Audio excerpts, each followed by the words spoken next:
Welcome back students to your SST class, and we are seeing the explanation part of our history first chapter, sources of history.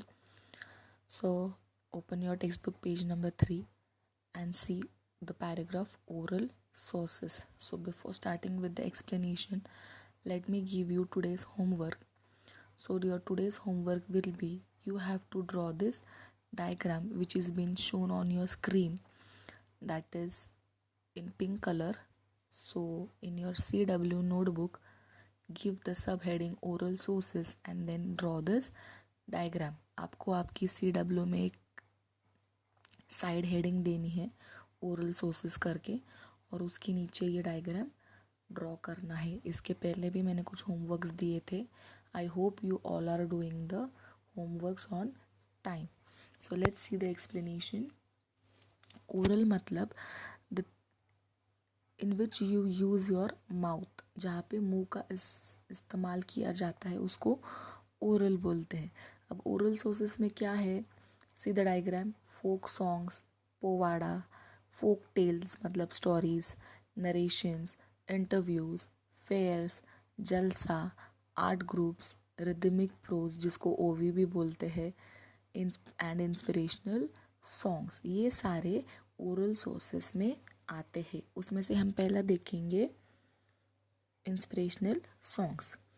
The following sources are included in the oral sources of modern Indian history.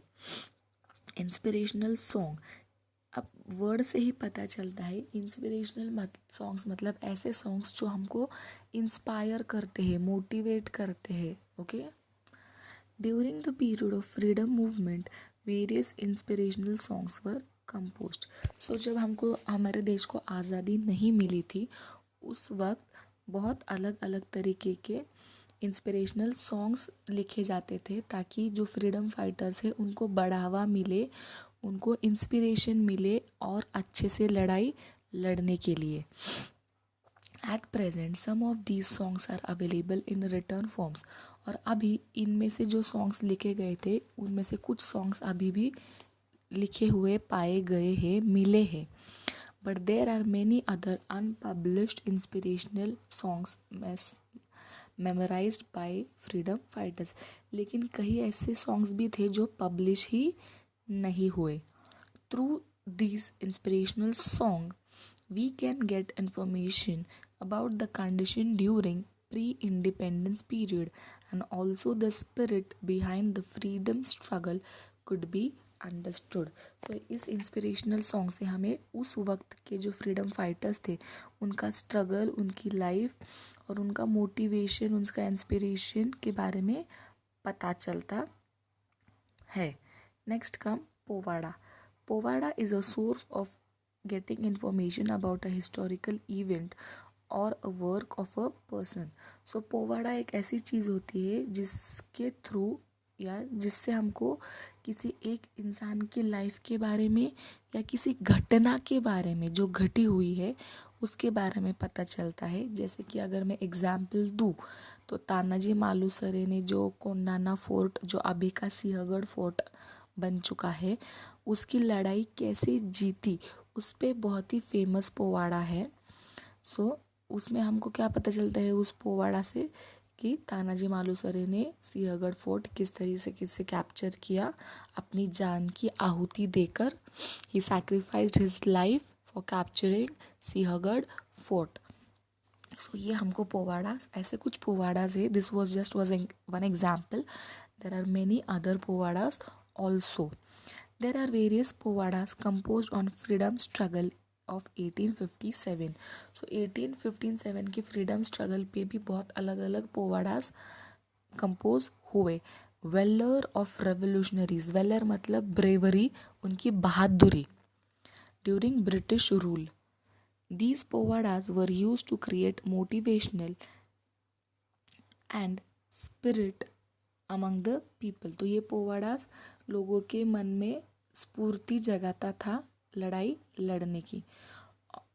Apart from freedom movement the powadas were composed based on the work of Satyashodhak Samaj for awakening among the oppressed classes, the Samyukta Maharashtra movement and such other movements, और सिर्फ देश की आज़ादी के वक्त ही नहीं लेकिन उसके बाद भी कुछ पोवाड़ा लिखे गए सत्य शोधक समाज के काम पे, संयुक्त महाराष्ट्र मूवमेंट पे, जो ऑप्रेस्ड क्लास के लोग थे, जो उनके लिए जो काम कर रहे थे उनके ऊपर। नेक्स्ट इज, अब हमने ओरल सोर्स तो देखा, अब एक नया सोर्स हम देख रहे हैं, लास्ट सोर्स, और उस सोर्स का नाम है video audio and audio visual sources. मैं ऑडियो विजुअल का मीनिंग पहले ही बता चुकी हूँ। वीडियो मतलब जो हम सिर्फ देख सकते हैं, ऑडियो मीन्स जहाँ हम सुन सकते हैं, और ऑडियो विजुअल मतलब जो हम एक साथ में देख भी सकते हैं और सुन भी सकते हैं। During the modern period, due to the development of technology, there was a development in the art of photography, recording, films, etc. Obviously, these photographs, record or films can be used as a source of history. So, इतनी उन्नति हुई development और technology की वजह से photographs invention में आए। Photography पहले नहीं हुआ करती थी, यस। सो फोटोग्राफी बाद में इन्वेंट हुई और उसके वजह से एक नया सोर्स सामने आया जो कि वीडियो ऑडियो टाइप में हम हिस्ट्री स्टडी करने के लिए यूज़ कर सकते हैं। उसमें से हम पहले देखेंगे photographs. Photograph a usual visual source of modern history. अब फोटोग्राफ को हम सिर्फ देख सकते हैं, right, we can not hear it. So photograph क्या है? विजुअल सोर्स है। किस हिस्ट्री का? मॉडर्न हिस्ट्री का। क्योंकि फोटोग्राफ अभी इन्वेंट हुआ, वो एंशियंट इंडिया की हिस्ट्री हम नहीं पढ़ सकते क्योंकि एंशियंट इंडिया में नहीं था। मिडिवल इंडिया की हिस्ट्री भी हम फोटोग्राफ्स के थ्रू नहीं पढ़ सकते क्योंकि मिडिवल इंडिया की हिस्ट्री के वक्त भी कैमरास इन्वेंट नहीं हुए थे। कैमरा इन्वेंट हुए मॉडर्न पीरियड में। सो कौन सी हिस्ट्री हम पढ़ सकते हैं फोटोग्राफ्स के through?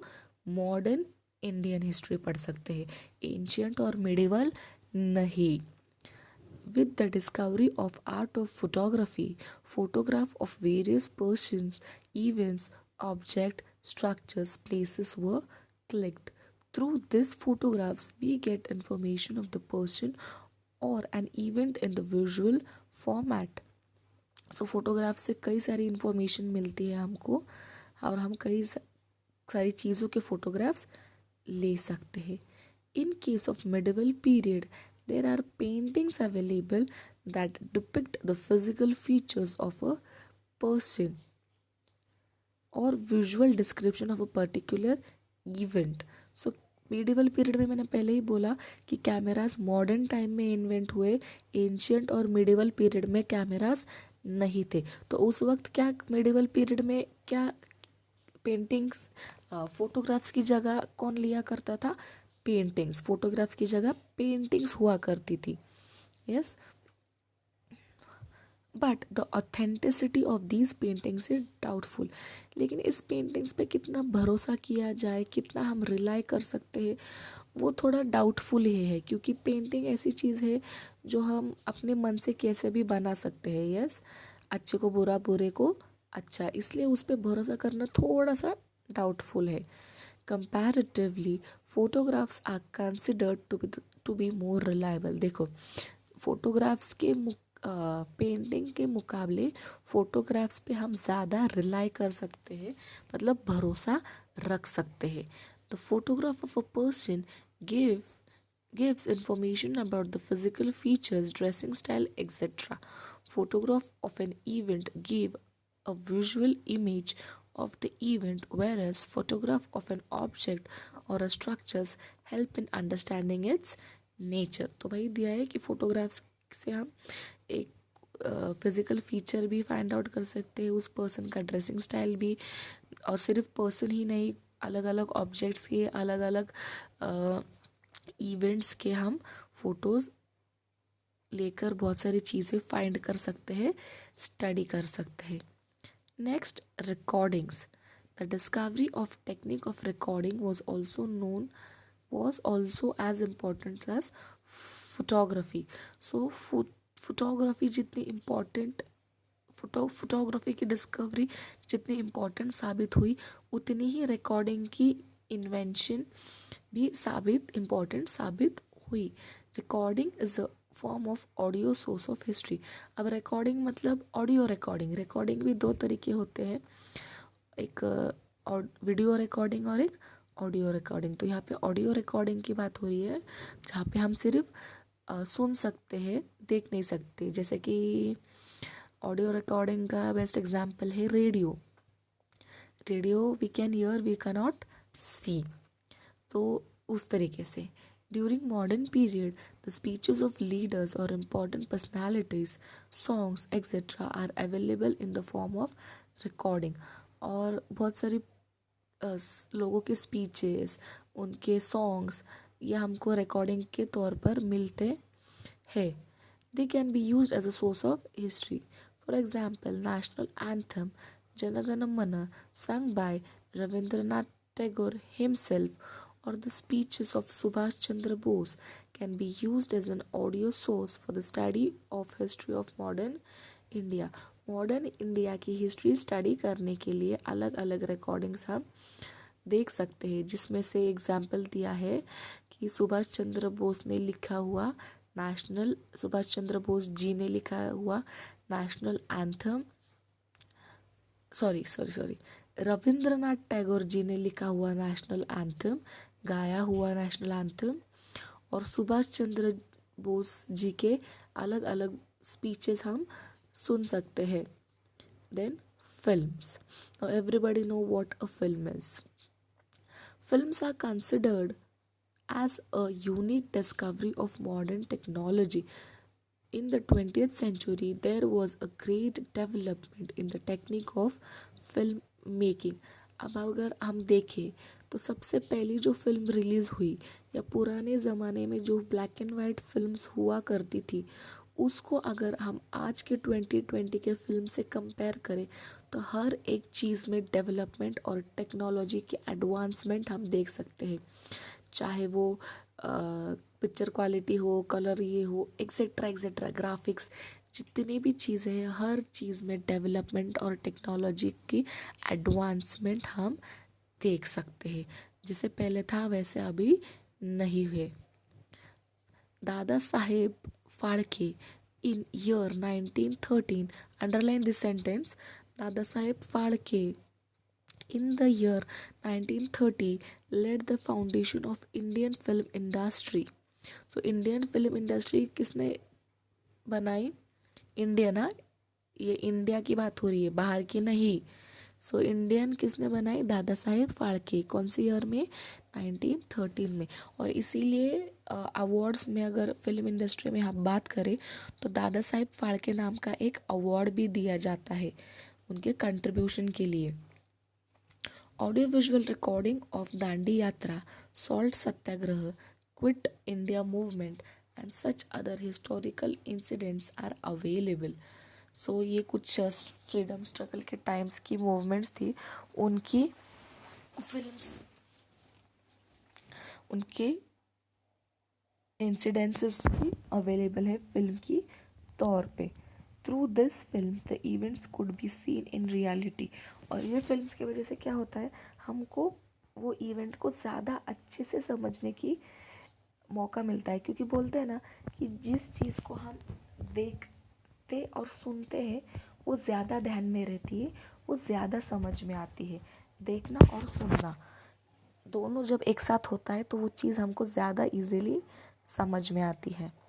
Compared to ancient and medieval period, the sources of study of modern Indian history are found in abundance and variety. अगर हम पुराने, मैंने पहले ही बोला था इंडिया की हिस्ट्री 3 हिस्सों में डिवाइडेड है. एंशियंट एक है, मिडिवल एक है और मॉडर्न एक है. एंशियंट मतलब सबसे पुराना, मिडिवल मतलब बीच का हिस्ट्री, मिडिल वाला, एंड मॉडर्न मतलब अभी की हिस्ट्री. तो अगर हम पुराने और बीच की हिस्ट्री यानी कि एंशियंट और मिडिवल हिस्ट्री की बात करें तो उसके जो सोर्सेस है वो लिमिटेड है, क्योंकि तभी डेवलपमेंट और टेक्नोलॉजी उतनी नहीं थी जितनी कि आज है. तो उस वक्त के सोर्सेस बहुत कम थे, या तो रिटर्न है या तो मटेरियल है, ओरल भी है लेकिन बहुत कम. लेकिन अगर हम आज के मॉडर्न हिस्ट्री की बात करें तो बहुत सारे सोर्सेस है हिस्ट्री को पढ़ने के लिए. The archaeology sources of this period are to a great extent found in a better state. There are many written sources preserved in the archives. और आर्काइव्स मैंने बोला था एक जगह है जहाँ पे रिटर्न रिकॉर्ड्स रखे जाते हैं. तो आर्काइव्स में बहुत सारे रिटर्न सोर्सेस संभाल कर रखे हुए हैं. प्रिजर्व्ड मतलब संभाल कर रखना. But while referring the written sources, the ideology and opinion of the author regarding the particular events needs to be examined. लेकिन रिटर्न सोर्सेज पढ़ने के वक्त उनको स्टडी करते वक्त हमको बहुत सारी चीज़ों का ध्यान भी रखना पड़ता है.